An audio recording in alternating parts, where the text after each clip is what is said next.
10 horns. So Revelation 13 is following the same sequence as Revelation 12, as Daniel 7. Now, here's my question. What would you expect the next stage to be in Revelation 13 if it's following the same order of Revelation 12? You would expect the next period to be what? The period of the little horn. The period of the woman fleeing into the wilderness for times and the dividing of time, or for 1260 days or years. Now, go with me to Revelation chapter 13, Revelation chapter 13 and verse 5. And let's see if it's following the same sequence. It says in verse 5, "And there was given unto him," that is this beast. The beast is the same as the little horn because he persecutes the saints, he speaks blasphemies, he does the same things that the little horn did in Daniel 7. And so it says, "And there was given unto him a mouth, speaking great things and blasphemies. And power was given unto him to continue" how long? 42 months. 42 months. Is that the same as times, and the dividing of time? Is it the same as 1,260 days? Obviously. All you have to do is multiply 42 months times 30 days for each month, and what does that give you? If anybody does the operation, it gives you 1,260 days in 42 months. Now, times and the dividing of time. Time is 1 year. Remember when Nebuchadnezzar was made to go 7 times out into the field? It means 7 years. So time is 1 year. In Hebrew, the dual times without a numeral next to it means 2. In other words, time is 1 year, times is 2, and a dividing of time is half a year. That's 3.5 years. You multiply that times 360, which the Bible year has. Obviously, if the month has 30 days, the year is going to have 360 days. You can do the mathematics. The result is going to be how much? 1,260 days. So there are 3 ways of checking it out. 42 months, times and the dividing of time, and 1,260 days represent the same period. Is this clear in your minds? Okay, so is Revelation 13 following the same order as Daniel 7 and Revelation 12? It most certainly is. Now, here's my question. What would be the next stage you would expect to find in Revelation chapter 13? If it's parallel to Revelation 12. You would expect to find the earth helping the woman. Right?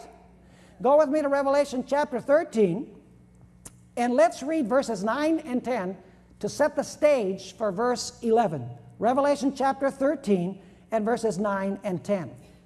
Speaking about this beast that ruled for 42 months, or times and dividing of time, 1,260 days, it says, "If any man have an ear, let him hear.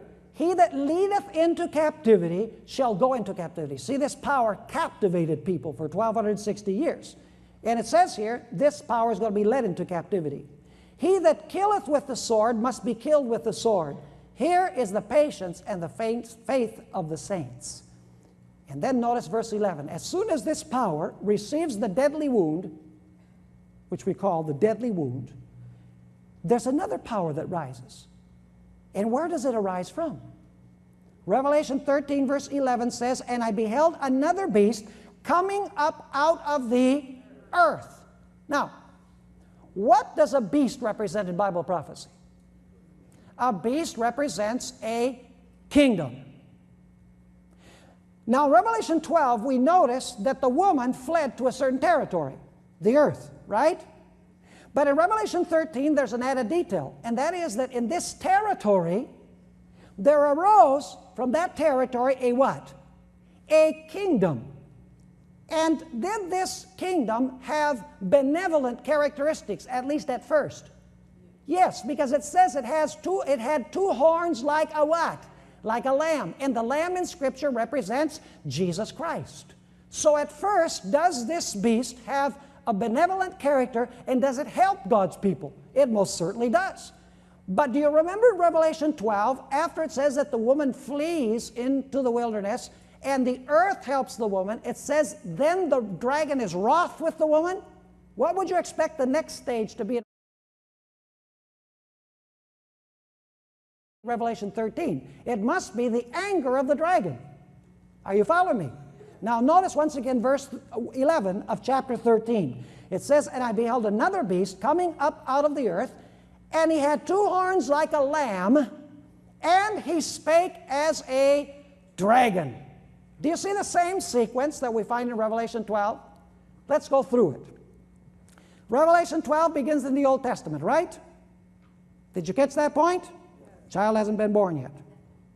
Then there's this dragon beast. What does the dragon beast represent? It's Satan working through Rome. And what does the dragon beast want to do? Kill the child when he's born. How many horns does the dragon beast have? 10. And then the church flees where? To the wilderness for 1,260 years. And at the end of this period, what does the earth do? It helps the woman by swallowing up the waters of persecution.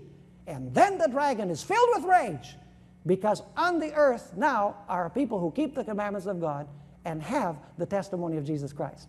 Is that the same order we have in Revelation 13? Identical. Revelation 13 begins in the Old Testament period because you have lion, bear, and leopard. But you also have a 4th beast, which is a dragon beast. And that dragon beast also has 10 horns. And then after the dragon beast with 10 horns, you have this other beast which rules 42 months. See, it's parallel to Daniel 7 and Revelation 12. And then after this power rules for 42 months, 1,260 years, then you have a beast which rises from where? From the earth. See, the same earth of Revelation 12 that helped the woman, that's the territory that swallowed up the persecution. Now there's a kingdom that rises from that realm or from that geographical location. And at first, it's a benevolent power because it has 2 horns like a lamb. But like Revelation 12:17 says, the dragon was wroth with the woman after the earth helped her. Here it says that after this beast rises from the earth with benevolent characteristics, it says that this beast spoke as a what? Spoke as a dragon.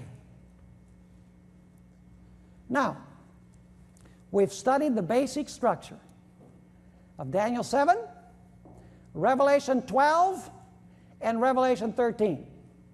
They follow the same sequence, correct? Absolutely, no doubt about it.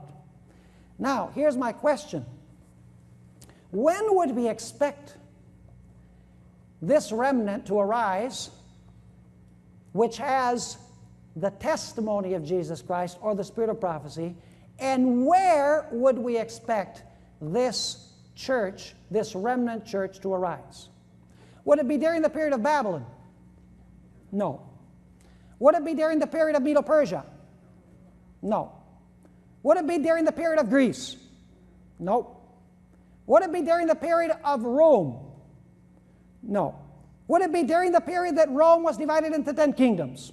Absolutely not. Would it be during the 1,260 years in which the woman was being persecuted? No. After which time would this remnant arise? It would be after the 1,260 years. And where would they arise? They would have to arise in the earth. In other words, you expect the people who keep the commandments of God and have the gift of prophecy, particularly they are found where? In the United States. Now that doesn't mean that there's not children of God in other countries as well. But as you know, the United States basically has played the role of Israel in these last days. The United States has actually exported Christianity worldwide. Sometimes we don't reflect it as well as we should.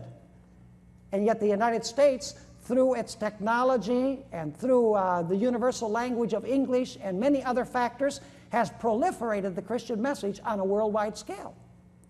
Isn't that right? And so basically, we would expect this remnant to arise after 1798, and they would have to arise specifically where? In